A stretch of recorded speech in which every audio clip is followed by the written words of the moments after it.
Hello, everyone. Welcome back to Mindset, Teaching Outside the Box. We are your hosts, Jillian Willie. And Eileen Edwards. And today we have a special guest. We are so excited to welcome Khayree Bey in with us today. Yes, very excited. Mr. Bey is a teacher at McCullough Middle School in Colonial School District of Delaware. He's not your typical middle school teacher, though.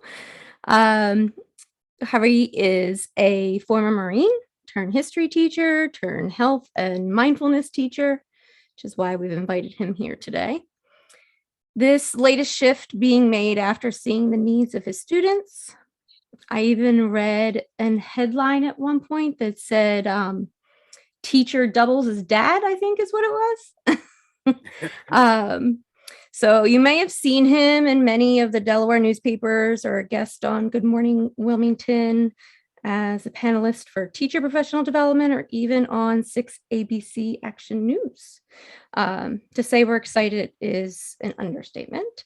But welcome, Khayree, and could you start by telling us just a little bit more about yourself? All right. Well, first, let me say thank you for having me. I'm very honored.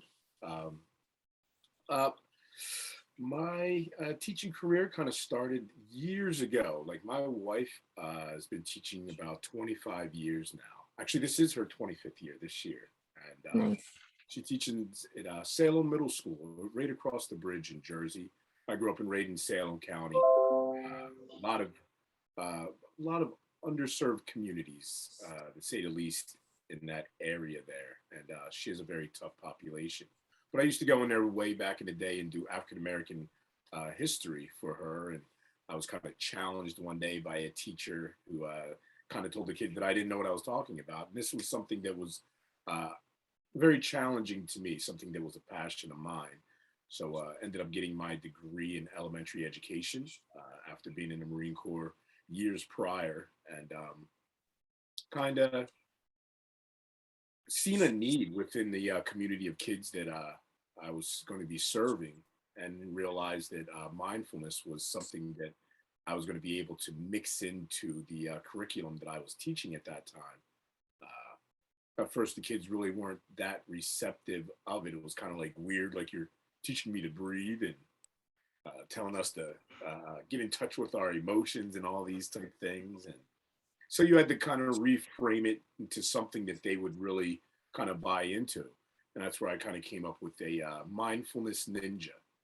And what it was is we are the Mustangs, McCullough Mustangs. So I came up with this little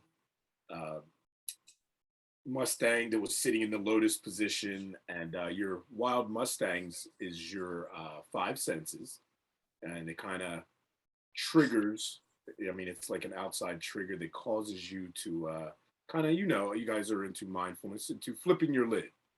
So once I got them to understand what flipping their lid was and kind of breaking down the 3 parts of the brain, or you could break it down into the upstairs, downstairs brain, depending on what grade level I was teaching, because I had 6th, 7th, and 8th.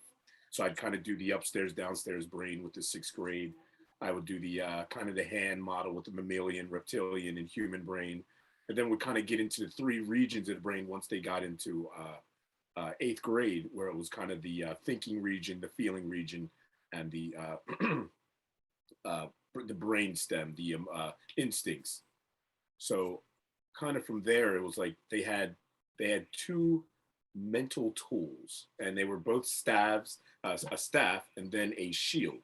So the one staff was that you relied on when your emotions or triggers caused you to flip your lid, was a trusted staff member, because when you're going through anything difficult, especially when you're a teenager or elementary level, it's human interaction that kind of helps them through those. So I was like, establish a trusted staff member. And the other staff was an acronym which stood for stop, take a breath, analyze the situation, focus, And when you focused on the shield, which was you breathing, you checking in with your emotions, breathing some more, then checking in with your thoughts, breathing some more, and then checking in with your body sensations. And what I was kind of trying to teach them to do was give a little space between what was their trigger and them responding instead of reacting. So for them, it was kind of, I mean, my kids, you step on their shoes and they're ready to give you them hands. And I didn't want anybody to get those hands. So I kind of was like, you know what, this is a tool that you would need. But like I said, a lot of kids really didn't buy into it at first because they really didn't see themselves. Like, what is this stuff? So I had an opportunity to, this is where the culturally responsive element kind of came into it, was I ended up getting a comedic yoga cert from Yasir Rahotep in Yoga Skills. It's an African-based yoga technique. Also really went around and found people of color, people of all shapes and sizes, genders, you know, I mean, to be very intersectional and inclusive with the practice. So if you came into my room, you would kind of see that everybody is represented so that our students would actually see themselves. So they see LeBron James, you know, I mean, they're all very big fans of basketball, and they see that he practices mindfulness. Kind of showed that some of our former presidents, other athletes, football players, MMA fighters, even practicing this. So it kind of gave them that olive branch to go, oh, I that could be me. So it was kind of like kind of just giving them the opportunity to see that this was in their wheelhouse. So like I said, from there, many kids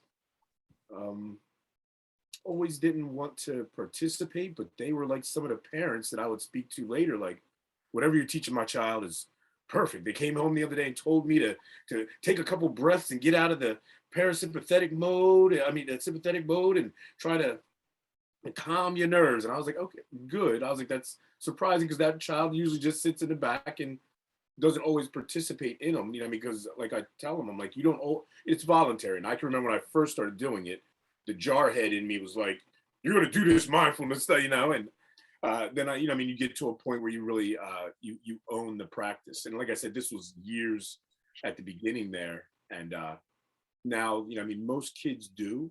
And that's because, again, for me, it's relationships. So not only do I know a lot of them because I'm in the community, my children actually go to the district that I teach in. My one son's already graduated, and the other's in 11th this year.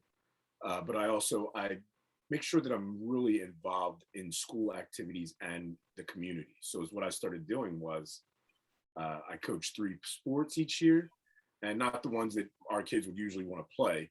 So I started coaching field hockey, wrestling, and softball. I used to wrestle, so that wasn't too far of a stretch. But the field hockey and the softball wasn't too bad. Field hockey, there was a learning curve, to say the least. I'm not that good of a field hockey coach, but I kept a lot of our tougher girls off the streets and gave them kind of a place to hang, even though they may not have been the best. And obviously, I wasn't the best coach. But again, that's where kind of the dad thing came in, because not only was I doing that, I ran the Black History Month shows, the Latinx heritage celebrations. I run the talent show. I actually decorate the school's lobby with my own African art that I've been collecting for about 30 years. And I run the fitness center, and I also am the planetarium trainer. So I kind of added the planetarium into my mindfulness curriculum by, we have these apps that has like a full body. You can actually show the central nervous system, and you can actually show the different portions of the body and how it's affected. And then I kind of use the stars from the Stargazer to do a end of the semester full body meditation, body scan.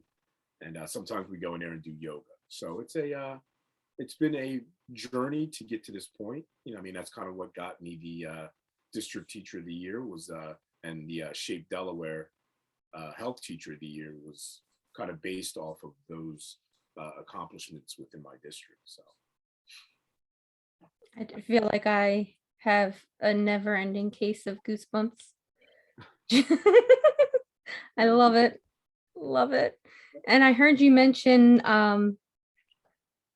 a couple of things that I was going to ask about, but most recently I heard you mention relationship building. Do you have certain practices in place?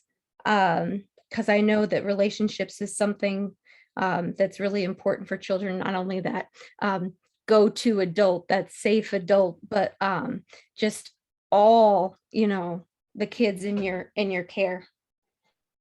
Yes, kind of use the safe circle method. We kind of have the different subject matters. Also, my district's very big on a responsive classroom. So a lot of our kids, especially now, I'd say in the last 2, maybe 3 years, I can tell that the sixth graders, when they come in, they've been through a responsive classroom.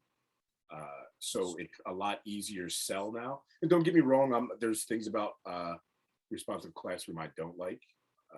I mean, no system is perfect, but I think it's a good introduction. It's a good tool, good resource in your toolbox for teachers that are trying to implement more SEL into their classrooms. So we do the not morning meetings. I can't remember what they're called at the moment, but it's something of a morning meeting. Now, see, when they first started doing it, I really kind of blew them off because I was already doing my own community building within the classroom, but just to add the cohesiveness that they were getting in other classes, I kind of acquiesced what I was doing to add that into it and tweaked it the way that I want it. But again, I think it's just, and it's also the position that I hold within the school. Being an exploratory teacher instead of a core teacher, you actually get an opportunity to not only have them in the classroom, but you're with them in places outside of the classroom, in the hallways, in the bus court. You do lunch duty with them. And another duty that I actually do is I'm the school's DJ. So I usually put on it's somewhere around here, I have the big dookie rope because to show my age, I'm a 70s baby. So I grew up on old school hip hop. So I have the big gold rope and I have the Kango, and the kids recognize me as DJ Bey. So that would be another name that you hear a lot of the kids call me. So it gives you those type of things. Kids see you not just as a teacher. And I think that's where it's really heading, is to really kind of show yourself. I can remember, especially when my wife first started teaching 25 years ago, I mean, you didn't hug the kids, you didn't tell them, you told them the bare essentials about yourself. But the kids know that I'm very open. One of the first things I do is I show them a picture of me and my mother's yearbook. My mother was a high school mother who dropped out one year after having me her junior year and came back the next. And I tell them, during those times, I mean, that was unheard of. And, it wasn't something looked too fond upon. So I tell them, I was like, a lot of you come from backgrounds that, people judge you. And I'm not here to judge you. Matter of fact, I consider myself no different than the kids. I am them. And I think that's kind of the mentality that a lot of kids kind of see in me that make them feel that comfort level where I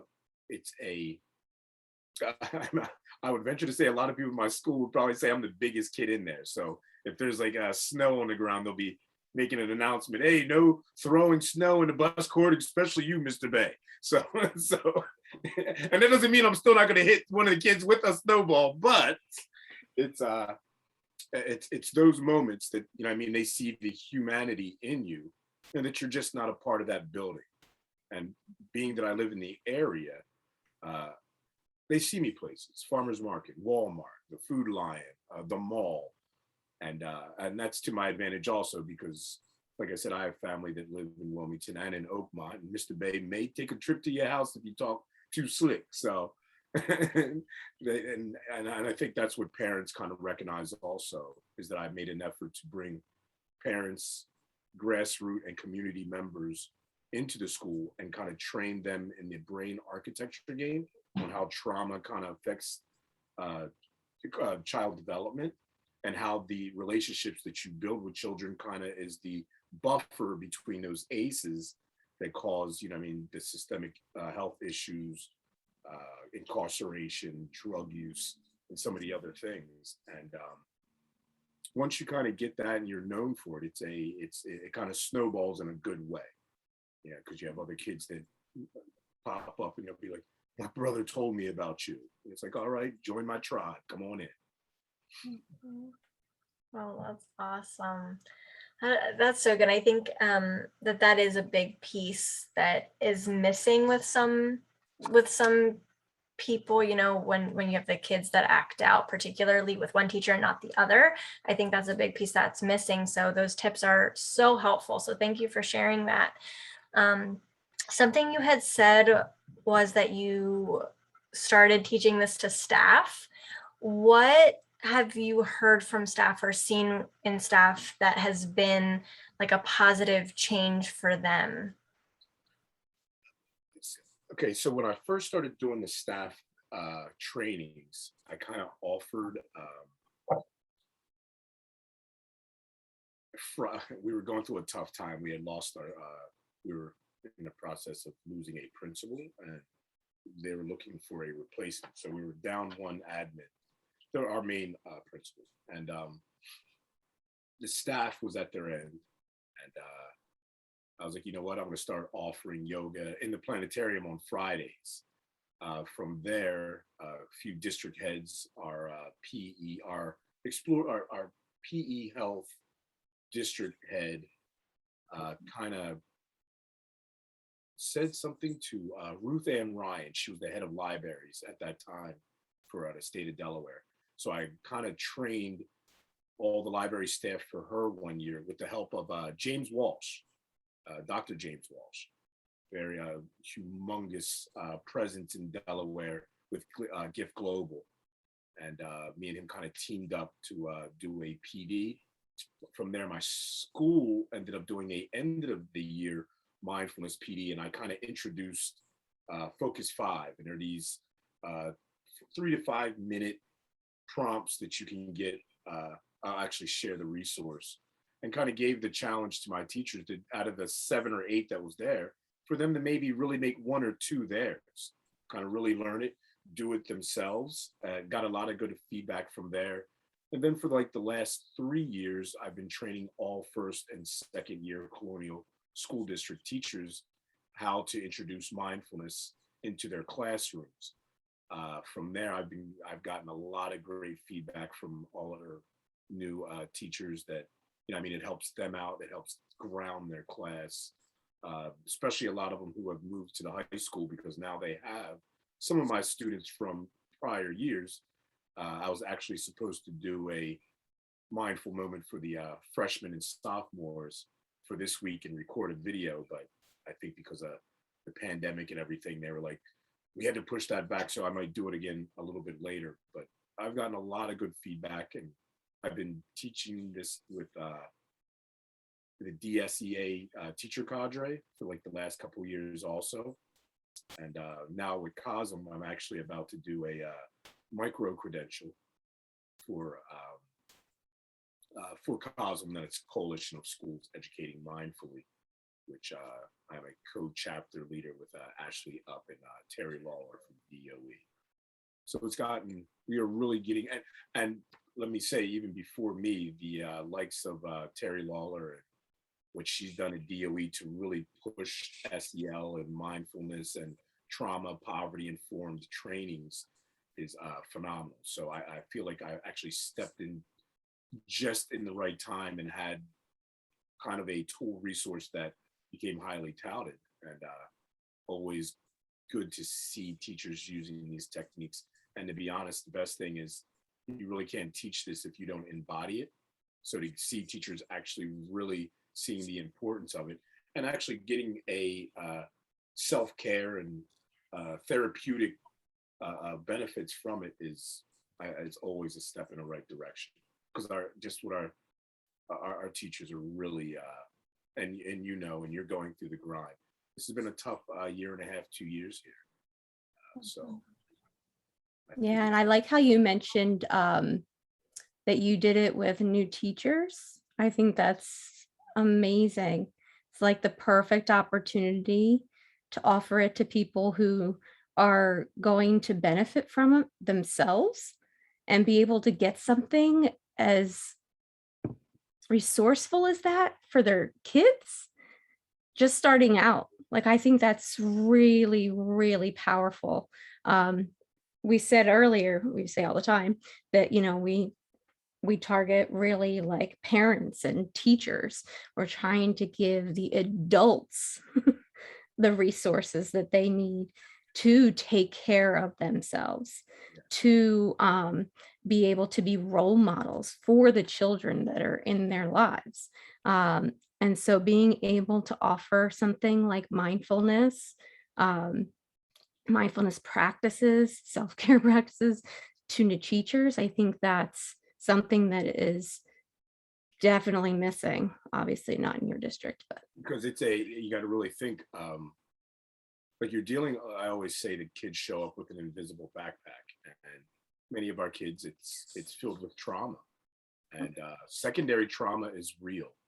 And that's why you have such large turnover in the teaching profession, and you don't have a lot of people wanting to come into it. I mean, even now, one of the other projects I'm working on this year for my district is Teacher Academy for middle school.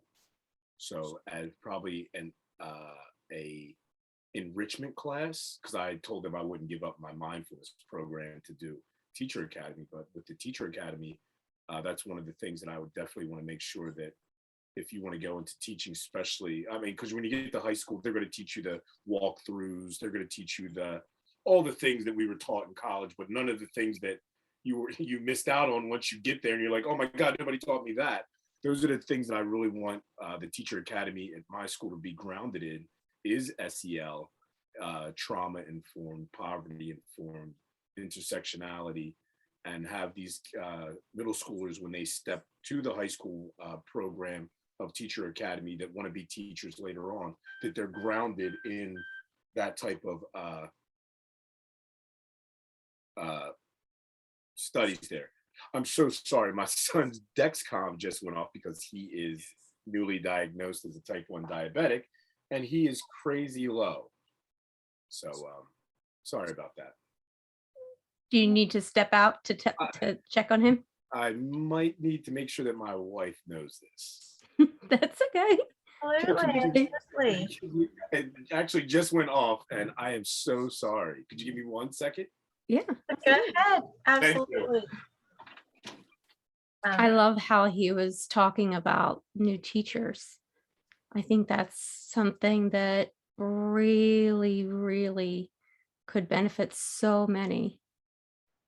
Yeah, especially, I mean, thinking back, any new teacher, you're like a deer in headlights. You don't know. They teach you things in school, but it's nothing like the real thing. Oh, And then you're fresh. You don't have all of that programming already from things that you've heard from people and what, the teachers around you are doing and, after getting into a groove. So I feel like it's the perfect time for this. absolutely. I love that. I absolutely love that idea of working with new teachers on mindfulness practices and resources for themselves, especially, but also for their students. I think they're just starting out, and then their careers, they have a long career ahead of them, and have the opportunity to have a long career ahead of them, because hopefully they'll have things in place to take care of themselves and not burn out like so many of us. Yeah. Wow. I love that. All right.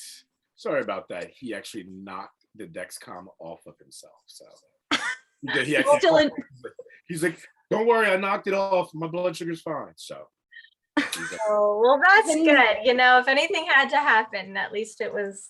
yes. And it's a new experience, so Without a doubt. And again, and that's one of the reasons why that I think the SEL and the mindfulness and all is very important, because just like my son and anyone else that has children, you don't know what they're going through at different times, and to really meet them where they're at, and when you see the behavior that may not be what is ideal, that what you would want, the question is why?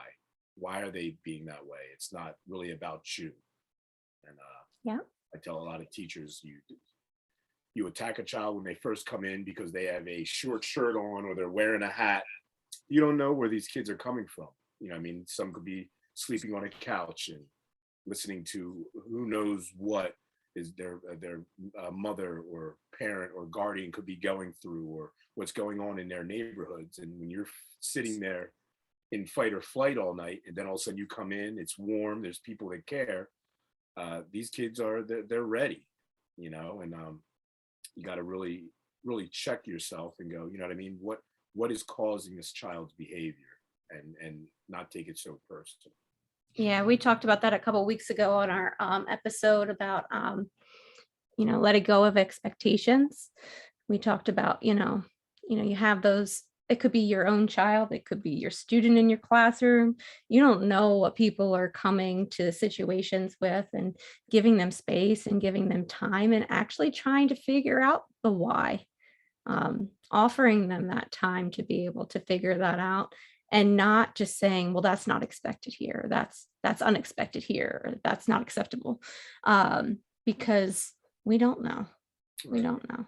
I have the kids check in each morning.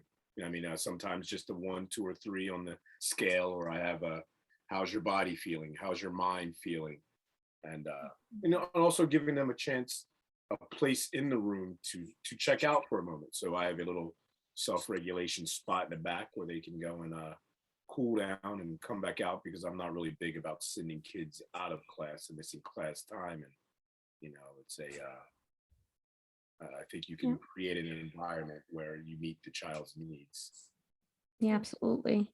So you've brought up SEL a couple times, which, if you're a teacher, that's social emotional learning. But we do have a lot of parents that listen too. So what are some things maybe that you haven't mentioned already? You've mentioned quite a bit, but what are some things maybe that you feel like are important for social emotional learning, SEL? Well, it's just being trauma informed, and kind of really dealing with the cultural aspect of the population of the kids that you are serving. Our students come from especially in Colonial, very diverse backgrounds. We have a very large Latinx population, a large Black African American population, and we've done we've really put the effort into addressing, like, even hiring more minorities into our school district to kind of match our population of kids. We're really big on anti-racism, and also diversity, equity, and inclusion training. And this, for us, really starts from the top. This started with our superintendent, Dusty Blakey, years ago, and now with Jeff Menzer as our superintendent, he has carried the torch and has really used his voice. We've also, we have very strong backing from our school board. And even when we do the trainings, this is done from the top down at first. I mean, a lot of times you think of the top down when you come to economics and it doesn't seem like it works. But when it comes to really creating the environment as a district, I think we did it right. We created a educators of color committee through Betsy Fleetwood, who was, she's a white woman. And she kind of came to me, this was probably about 6, 7 years ago, and asked me to join this committee. And at first I was like, no, because I really wasn't sure how serious as a district they were about this, because I do a lot of work in the community, and I really didn't want to have what work I was doing jeopardized by a district who was just, like I said, maybe checking off a box. And the name of our district, with a Colonial school district, and what does that mean to people in certain communities? And I brought that up. I'm very outspoken about it. Like I said, being not just a teacher but a parent, I really have a real stake in the game here. You know what I mean?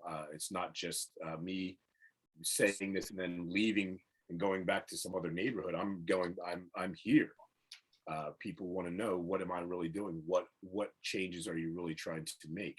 So now it's gotten to the point where even our school board members, along with district members, along with admin, along with parents, some bus drivers, and also janitorial staff and cafeteria staff actually participate in these diversity, equity, inclusion type trainings. Because just like being in the Marine Corps, when you go through boot camp, I know this individual has been through that training with me, and when what hits the fan, I know that you are ready to truly be an ally for our students who need that positive serve and return agent that stands up for them and also is a champion for them, for those that maybe cannot speak up.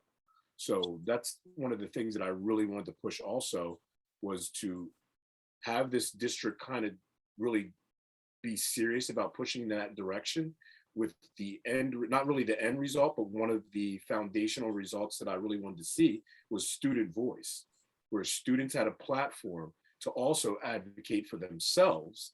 So it's not just me saying it, it's not just the teachers saying it. And you hear a lot of people doing it where, the teachers are indoctrinating, or they're doing this, that, and the third.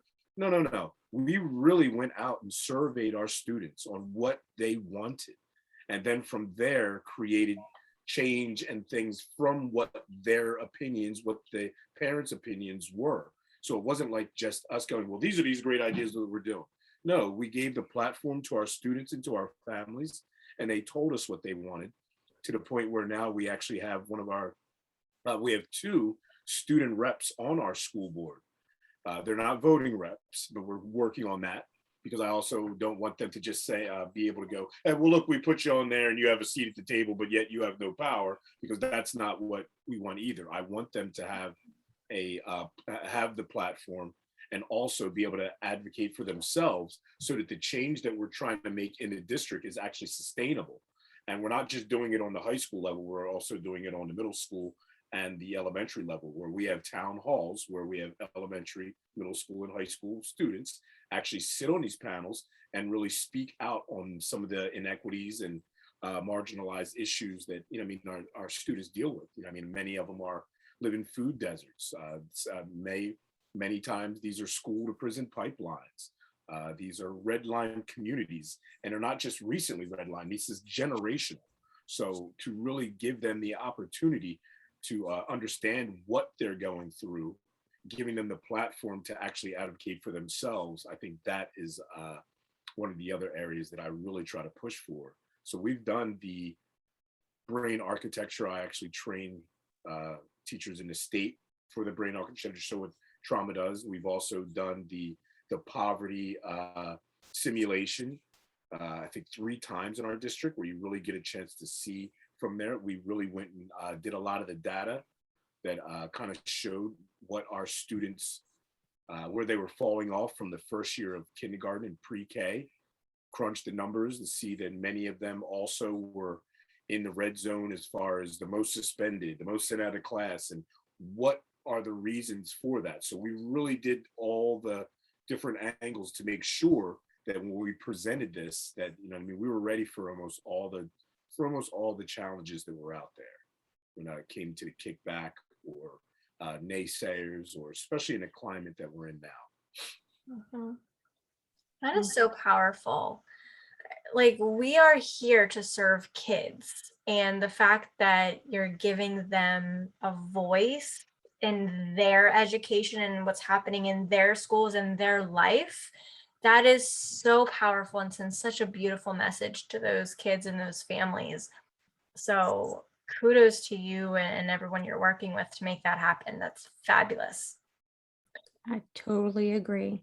And I know we've been going for quite a while, Jillian, but I'm wondering if I can ask one more thing, because it's something that, oh, you might have one too. One thing that you haven't spoken about, and something that we actually haven't talked about on our podcast before, which is weird because a lot of the stuff we have, but yoga, like bringing yoga to your classroom, like this, just like I'm in all of that. So how does that come to be? That was for me, yoga and mindfulness was something that was actually introduced to me when I was first in the Marine Corps. I say even before that because I was very I always liked the kung fu theater movies. So that I always noticed the Buddha bless, and I was like, there's something special about those guys. So it was something that was very intriguing to me about yoga, mindfulness, Tai Chi, Qigong, all the different ones out there. I it's another form of self-care. So a lot of my, like I said, my kids didn't really see themselves in the mindfulness or yoga practices. So and it was funny is, I mean, I was actually teaching intersectionality years ago, and one of the kids came up to me and was like, all right, Mr. Bey, I didn't know it, but it's okay. He's like, you must be gay because you're doing yoga. And I'm like, well, I was like, all right, well, first off, I'm glad that you're so kind and accepting. I was like, but I'm not gay. I was like, but with that being said, what makes you say that? So again, it was an opportunity for a child to tell me why they would think these things. And they're like, I mean, they went down the line and I was like, okay, that's because you're stereotyping. This is the only way that it's been presented to you.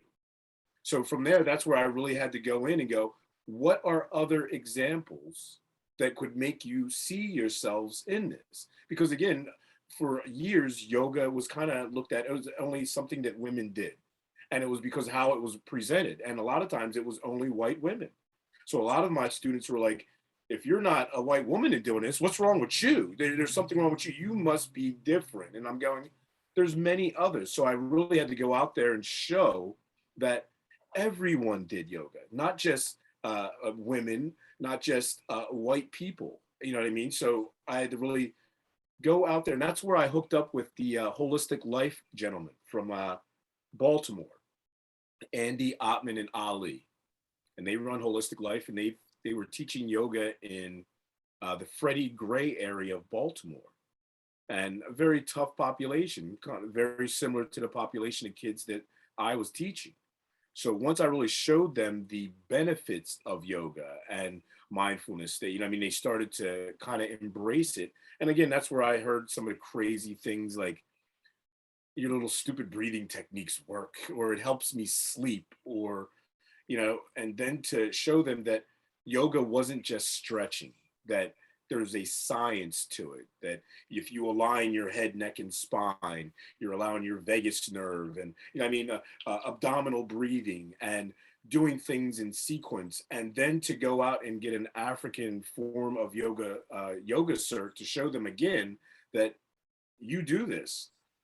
One of the other things that I wanted to show them was the historical side of it, that it didn't matter what ancient culture that you were in, that you could be in India, you could be in China, you could be in Africa, you could be in South America. If you look at the megalithic structures, there's people sitting in lotus positions, there's shamans, there's all types. So it's not just something that was just in that one area, but you can see this was something that was globally known.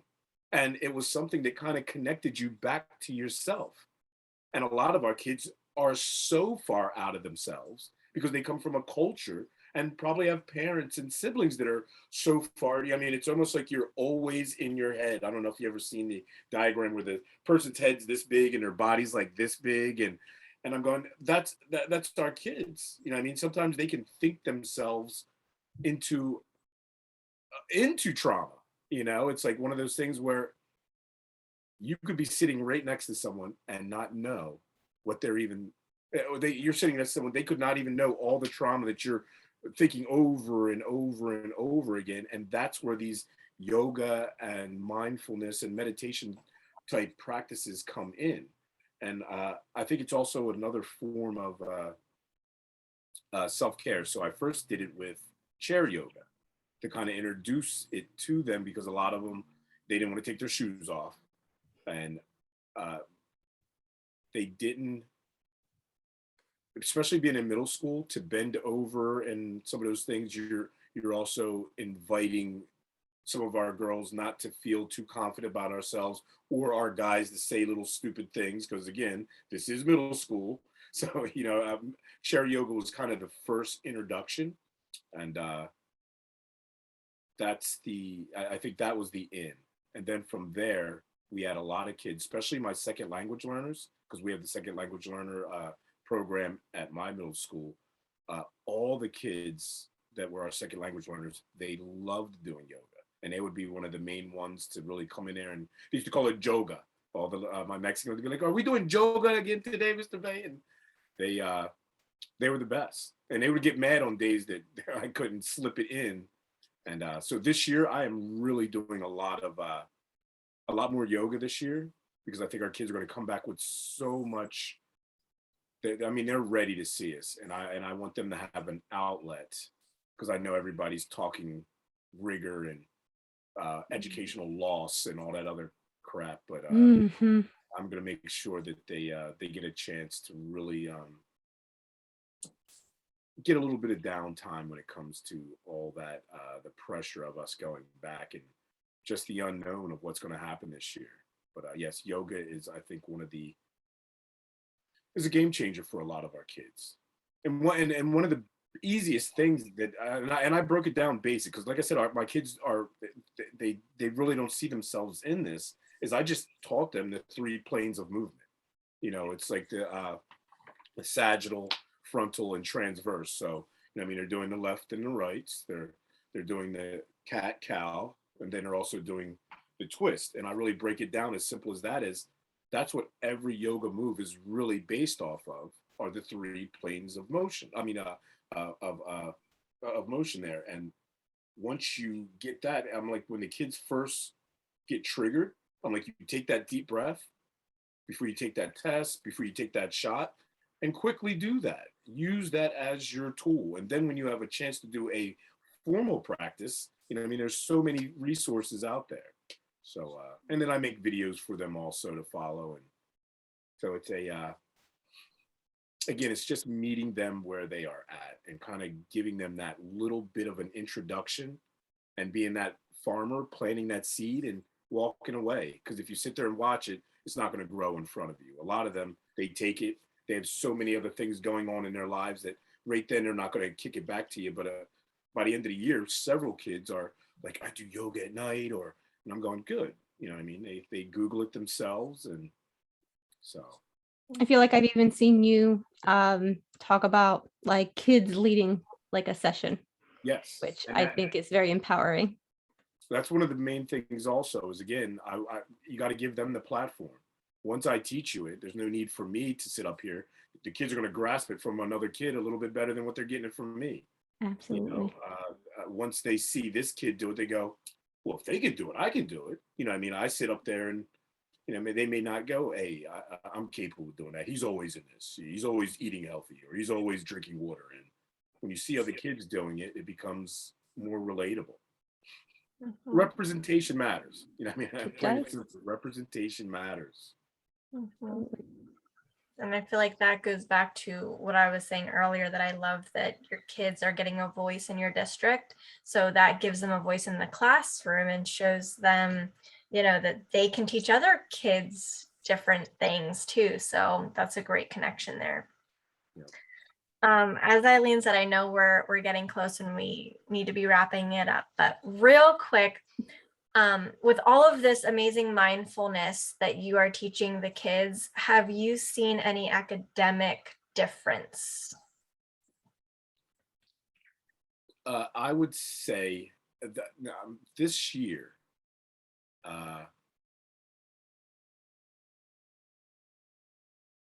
I think the numbers are out there. I just don't have them myself. And this is the reason why, is when I really kicked off my program, the kids that graduated this year were 6th graders when I first really did my full on program. So they came in, and when they first came in, we had no principal.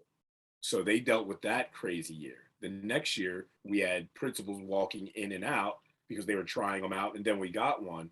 And then the year when it was really start to kick off, where we could really ground ourselves, they only made it halfway through the year, and the pandemic happened. So the kids that are in 8th grade this year were 6th graders when this first went down.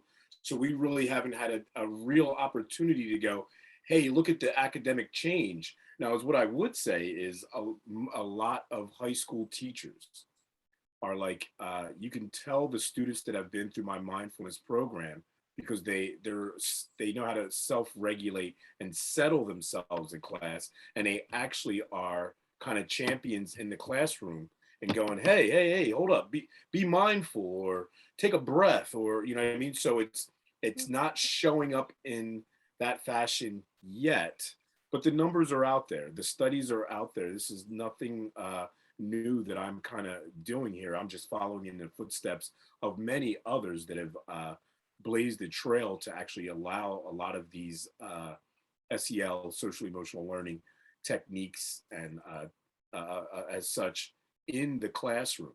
Now, I have plenty of data that shows that it does, but we are, and I would also say this, I wouldn't want to take all the credit when it comes to that, because again, my district was already, has been, at least in the last 5, maybe a little bit longer, implementing responsive classroom. And I would say any teacher that is really committed to the practice of responsive classroom in their setting, and not just using it for disciplinary reasons or to get the kids to behave, but is really getting into the practice and allowing these kids to grow these life skills. Without a doubt, any teacher that is really taking the time can see that you get more class time, you get more teaching time, you get kids that are more engaged. You allow them to get rid of some of the stress of the hallway or the last class, and you can actually really get into your curriculum or the rigor or whatever it is that you're that is extremely important to you. So if nothing else, the data should be, the data is out there, but I do know that teachers have definitely said that they can tell a difference in the students that have received this type of resource and tools, especially at their age. Love it. Thank you for that. And thank you for everything. I know you've given me some ideas to take away to start this year, and I'm sure a lot of other people, our listeners, have a lot of greatness to take away, and just you being here has been fabulous. So thank you. Yes, thank you so much for agreeing to come and speak with us.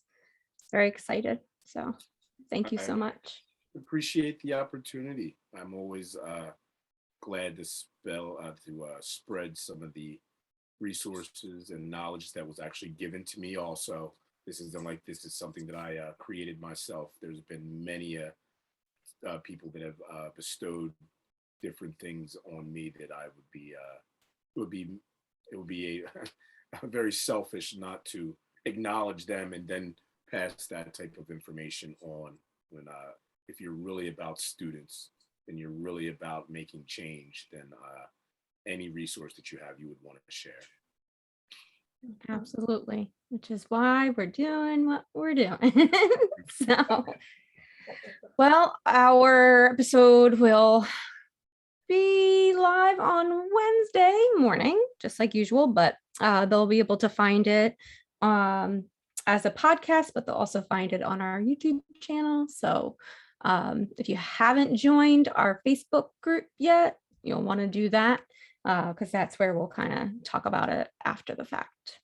But Excellent. thank you. Awesome. Thank you, everyone. As always, we are so grateful for our listeners, and we'll see you next time.